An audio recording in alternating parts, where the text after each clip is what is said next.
All right, what's up everybody? Dave here, Stances Everything, and we are back with another Lost Files video. Fair warning, there's going to be a lot of talking in this video, but I want to make it as informative as possible for anyone else who's going down this path. And this path is getting a Fitech loaded intake manifold to work with a factory GM computer with HP tuners. Now, before I really get into this video, I do want to say that I did get this manifold in a partnership with Fitech, who was distributed by Performance Improvements at the time. Performance Improvements forever, they rock. Sorry to see them gone. Anyway, I have done everything I was obligated to do with that partnership, and I do still like the intake manifold, but there was one thing I was disillusioned about, which was I was entering a walled garden without being informed of that, and that kind of sucked and did cause me to have to swap the injectors later, which is exactly what this video is about. Hopefully the information here helps anyone who wants to do this down the road and lets everybody know what you're getting into when you purchase a Fitech loaded intake manifold setup. For those of you who are new to the channel or just finding this video because you want to do what I did, this is my 1951 GMC. It's powered by a 4.8 LS motor. It's got 799 heads, a small cam in it. It's really just your standard junkyard build. And I wanted it to look a lot better than the factory intakes that were available. That is the new body style, the TBSS intake, the factory intake. I didn't want to put a Corvette intake on this. I didn't want Corvette valve covers. I wanted something that looked nice, but wasn't particularly gaudy, for lack of a better word, or too plasticky looking. And the Fitech loaded intake manifold, I thought fit that bill entirely. Now, I purchased the Fitech loaded intake manifold without their computer. I heard a lot of things about Fitech computers and decided to go with the factory computer, which was recommended by my friend Jeff Wybrow at EasyFab. I thought when I purchased this setup that it could work with a factory computer tuned with HP tuners. Unfortunately, what I came to learn later, you don't know what you don't know, is aftermarket injectors typically come with something called injector data. It's a table of information that says when the injector turns on and off, pulse width, things like that. Fitech doesn't provide that. In fact, if you ask Fitech for it, they will send it to you, but it doesn't work with anything but their computer. And then if you ask them for the data that will work with HP tuners, the communication just goes nowhere and they don't respond, which is super unfortunate. But what I had to do to get my truck to run properly was get some injectors with tuning data. Now, I'll insert some video here and you will see that between about 2,500 RPMs and 4,500 RPMs, my truck was pretty flat and it made driving it a little bit difficult.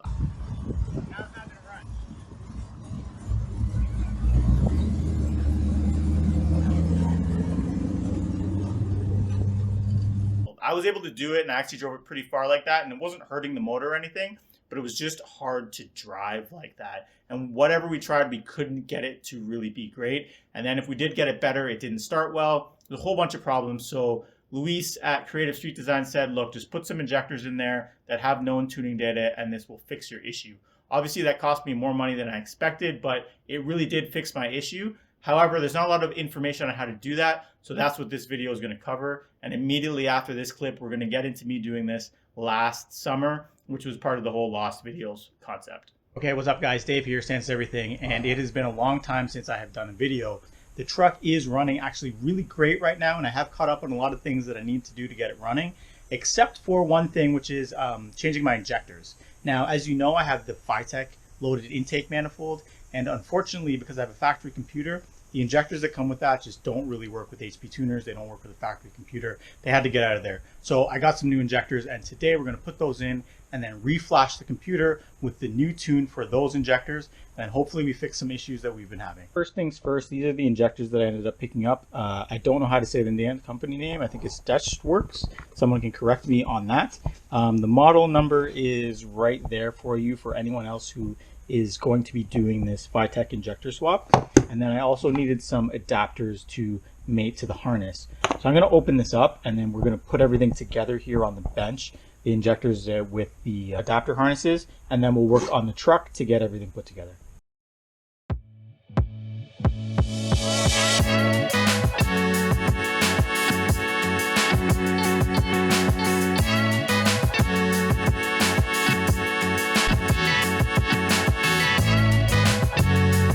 So I'm going to work on one bank at a time just to make sure that I don't mess anything up, get anything dirty that doesn't need to be getting dirty, some stuff like that. Next, we're going to set the camera up in the engine bay, take off one side of the fuel rail, swap these injectors. Hopefully I don't have to swap O-rings, but we might have to.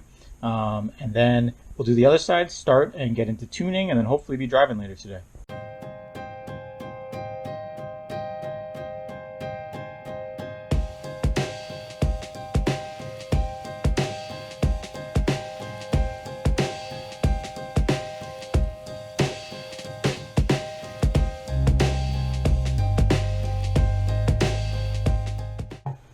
All right, so what I'm going to do now is I'm just going to take off the fuel rail, and then after that we should be able to get the injectors off.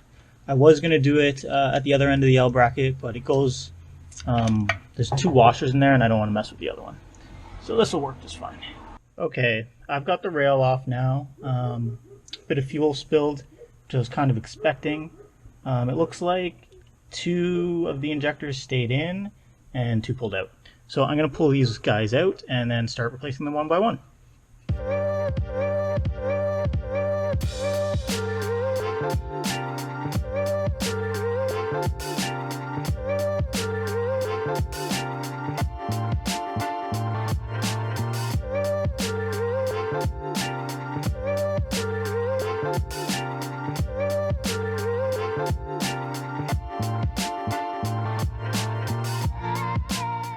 Alright guys, I'm going to walk you through the differences in the 2 injectors here just so you can really see what we're trying to accomplish. So this is the Fitech one, and it doesn't have any tuning data, so we just couldn't tune for it.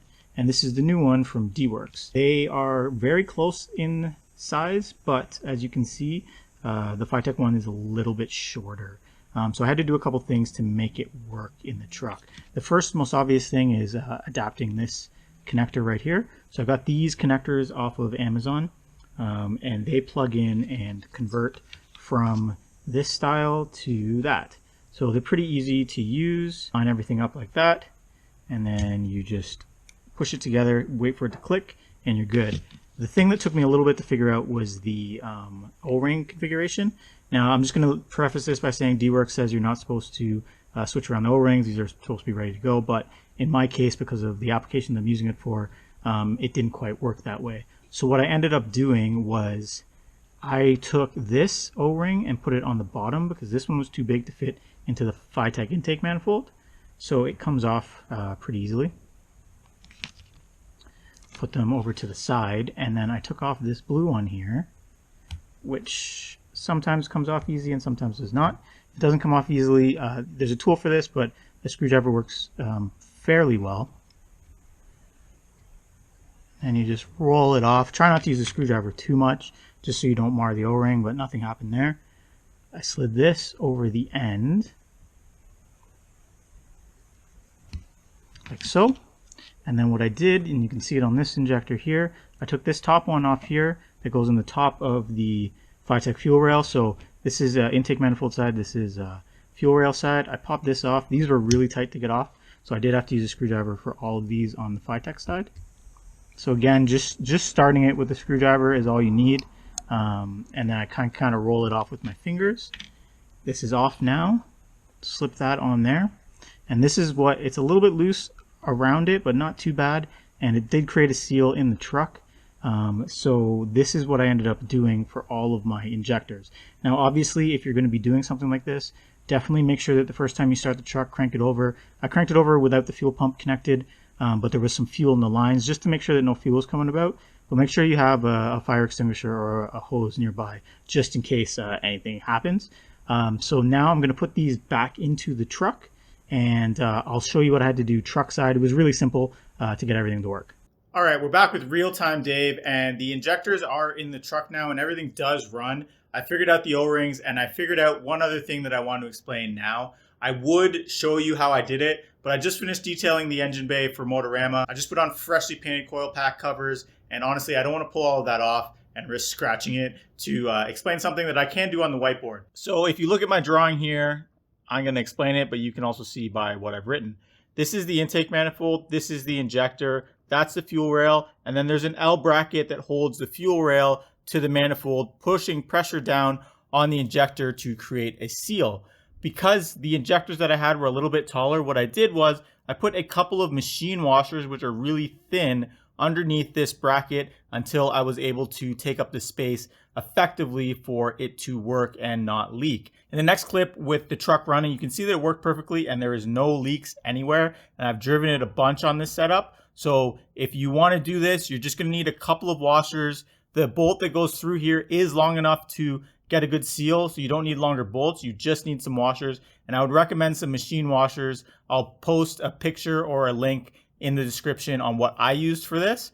And then you can do that as well if you need to do this. All right, guys, it's another day, and after a whole bunch of shenanigans, as you saw in the last clip, the injectors are finally in. So now it's time to do a little bit of tuning. And the first thing I have to do some tuning is to do some logging with the new injectors in, see how it goes from idle up to temperature. And then Luis from Creative Street Designs can do some looking at those logs to see how it runs at idle and what some of the base airflows and stuff like that are, so that hopefully it starts well with just a crank versus having to give it a bit of gas. And to do that, we need two things. We need a laptop, and we need this HP Tuners dongle, adapter, whatever you want to call it. This plugs into the OBD2 sensor in my truck, and using the program that I will show you in here, we're going to do a little bit of logging. All right, we're inside the truck now. We're going to use VCM scanner to connect to the computer of my truck. So the first thing we got to do is, plug this into the OBD sensor. We've done that. So now I can just click connect to vehicle. Okay, with the key on, we'll click connect to vehicle and it should connect. There we go. It's connecting right now. Okay, and then next thing we're going to do is we're going to click this button here, which is going to be start scanning. Once you click that, it's scanning, it's ready. You can see everything's populating here. It's ready to start reading data. So let's start this thing up and see some numbers switch around.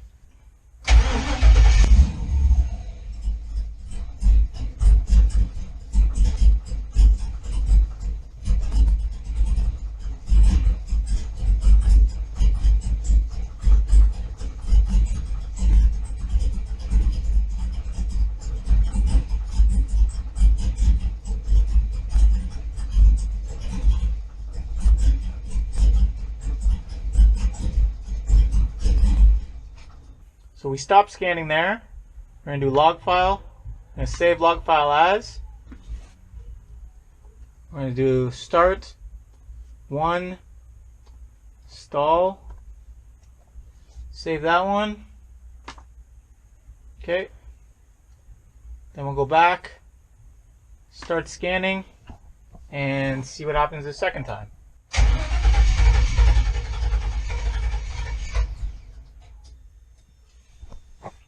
Okay, so that was another stall again. I'm trying to figure out here if it'll start without giving it gas. I'm going to save this log file again. So we'll just do the start 2. And then we'll go back to log, start scanning again. This time I'm going to give it a little bit of gas on startup.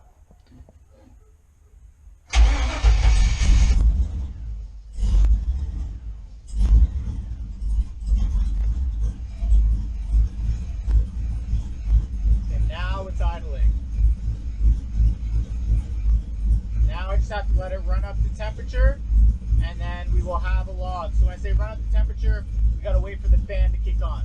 So I'll come back after it's done that. Okay, so we did a log all the way up to idling temperature. So now we just got to save this file, and I'm going to do it as start. I'd start one stall. I'm going to do this as start 3, and then we're going to do temperature. And we'll fire this off to Luis and see what he sends back. All right, everyone, we're back. It's been a couple of days, and Luis has sent me a new file. So now we're going to get that loaded into the computer and see how it does. This new file is meant to get the vehicle to start up better than it was before without me having to give it any gas. So I'll show you what I'm doing on the computer and in the truck, and then hopefully we can get this all tuned up, and then we can wrap this video up with the truck running a lot better with the new injectors, not the Fitech injectors. So first, I have HP Tuners here. So I'm just going to open the new file that he sent me. You can see that we've done a pile of different revisions here, but the new one is the one that he sent me today, which is the 8th. It's 11:51 a.m. So this is the one we're going to do. So we will open that. It's loaded into HP Tuners. The next thing that I have to do is I have to connect this to my OBD2, and then we're going to flash the truck. So just give me 1 second to connect this. All right, we're all connected now. I'm going to key the truck on. Go back here into HP Tuners. I am going to go to, sorry, my compressors are kicking. I'm going to go to Flash, Right Vehicle, and I'm going to click Right Calibration.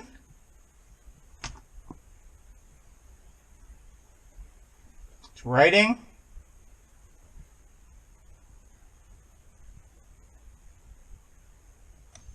Okay, it's written the new calibration. We'll close this up, minimize this, key off the truck. Okay, now the only thing to do now is see if it'll start without any gas.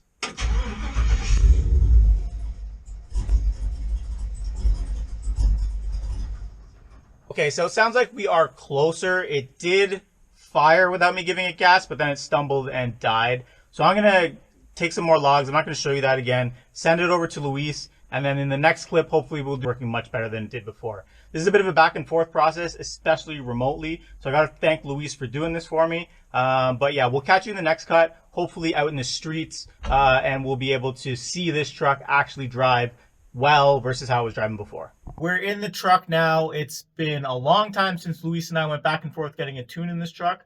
We do have a tune that works. It starts well, it drives well. Unfortunately, and a big reason why this has been a Lost Files video, the weather really isn't cooperating. Last week it was 18 degrees and sunny and I wasn't able to get out in the truck. This week when I have a bunch of time on the Monday that I'm off, it's -2 and snowing. So obviously we're not going to drive the truck today, but I am going to start it to show you that it does start well now. It does idle well once it kind of gets the temperature. And I have driven a bunch on this tune and it's been really quite good. So I have a camera running in the engine bay just again to prove that there's no fuel leaks and that it starts up and it idles. And then after this, I'll cut to an outro. And I think what I'm going to do in the future is just do a Sunday drive video. Whenever the weather's good, I'm going to take the camera out, probably my phone mainly, a little bit of GoPro, and we'll just record some footage of this thing driving. And then I'll cut that up into one video. That all doesn't have to be filmed in the same day even, just to prove that it does drive around way better than it did before. We will get there once the weather is good. It's the end of March right now. I wasn't really expecting the good weather to hold, but once that's all good and done, we'll get to that.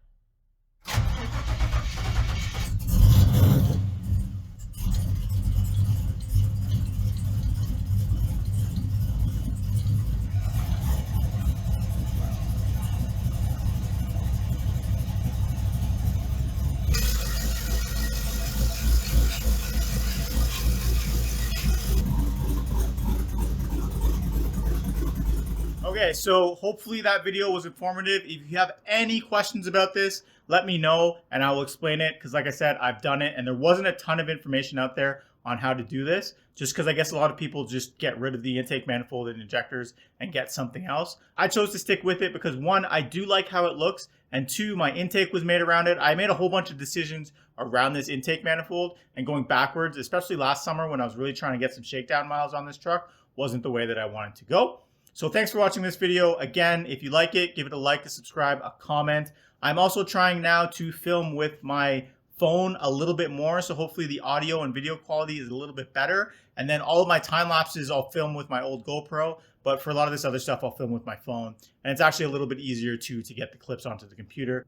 Let me know too if you like the quality of this video a little bit better. Give me a shout out about the audio. I haven't bought a mic yet. I'm gonna get there eventually, but the truck needs some parts and the truck takes priority. So thanks for watching this video. The next video will be some new content. We're going to get back to cutting and welding and grinding and getting one of my fenders widened here. So thanks again for watching this one, and we will see you in the next one.